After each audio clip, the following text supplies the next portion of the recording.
Hey guys, welcome or welcome back to my YouTube channel. In case you're new here, hi, my name is Wabosha.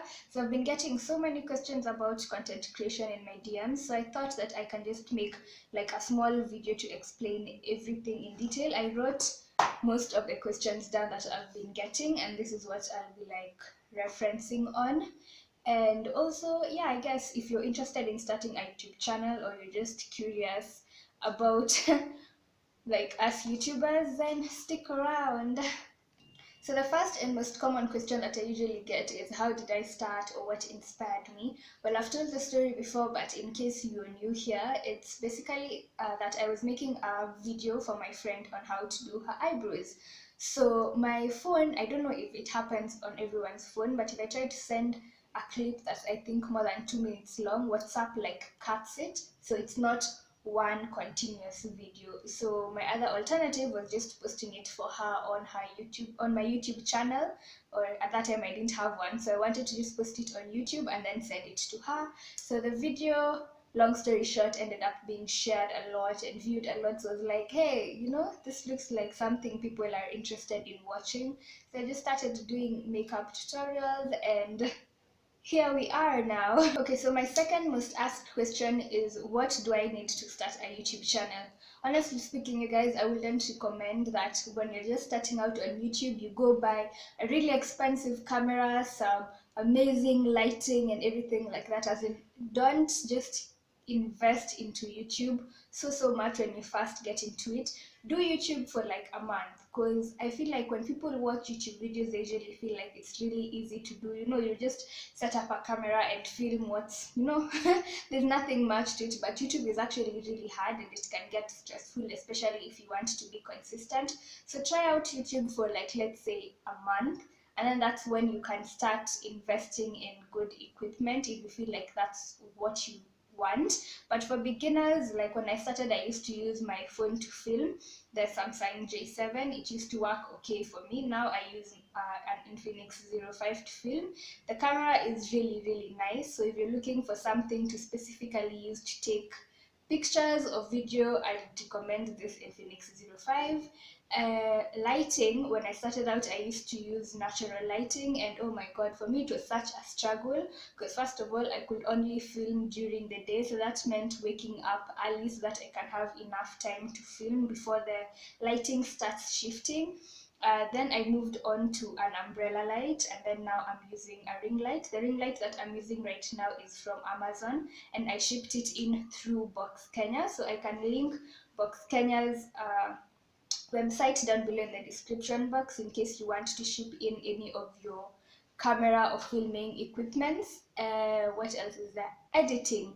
When I first started editing, I used to edit on my phone, you guys, and it was such a struggle because the laptop that I had was so slow that I'd rather use my phone to edit. That is how bad it was.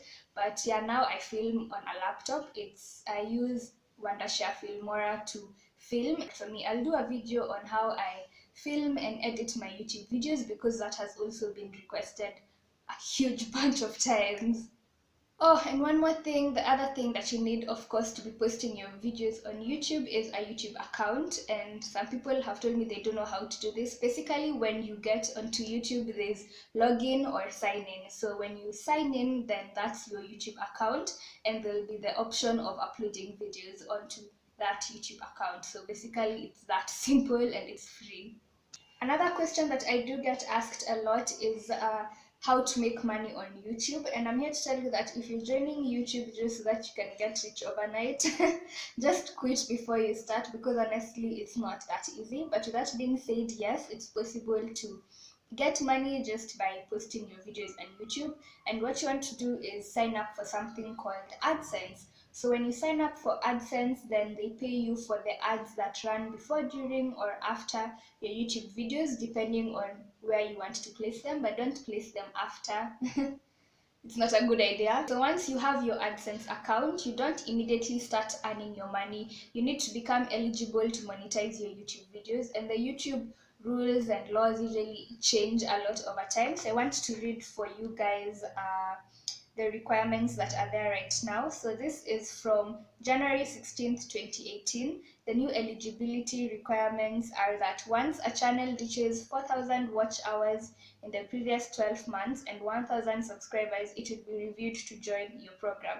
So basically right now you need 1,000 subscribers and 4,000 watch hours within 1 year to become eligible to monetize your videos. So when you're eligible, when you go to the Creator Studio, there is usually a tab to enable monetization. So now that tab will be clickable. So that's how you know that you're eligible to enable your videos to get monetized. So I'm sure someone is watching this thinking, 1,000 subscribers, it can't be that hard to, get to 1,000 subscribers to start getting paid. But there's still another catch. Before your money gets dispatched to you, you need to reach a payment threshold. For me, the payment threshold that I started with was 70 euros. I don't know if it's like that for all YouTubers. I've never really discussed this with any of my fellow YouTubers, but getting to that 70 euros, even if it seems like a bit of money, it takes a long time. Like for me, it took me almost like 6 months to get that first 70 euros, because at 1,000 subscribers, your views are not really that much. They're not enough for the money to just start getting sent to you like that.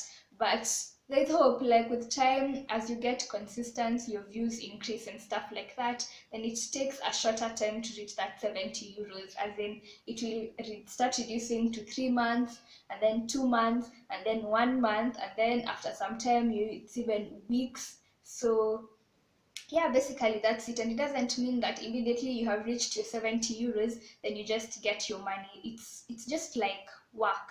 You know how everyone gets paid on a specific day? Let's say you're getting paid on the 20th of every month. So you need to reach that 70 euros or pass that 70 euros before the 20th of every month. So what this basically means is that if on 19th you have accumulated, let's say 69.99 euros, you won't get paid your money come the next day, which is the YouTuber's payday. So what will happen is you'll have to wait until the next month on the 20th, and then at this point, of course, it won't have just stuck on 69, so it can even go all the way to, let's say, 200, and then that's when you receive your money. So that's why I'm saying that AdSense is not anything that you can really rely on to get your money, because you can never know whether that month you will just get sick, you won't produce enough content, so you won't reach your threshold to get your money. So yeah, YouTube AdSense is not very reliable.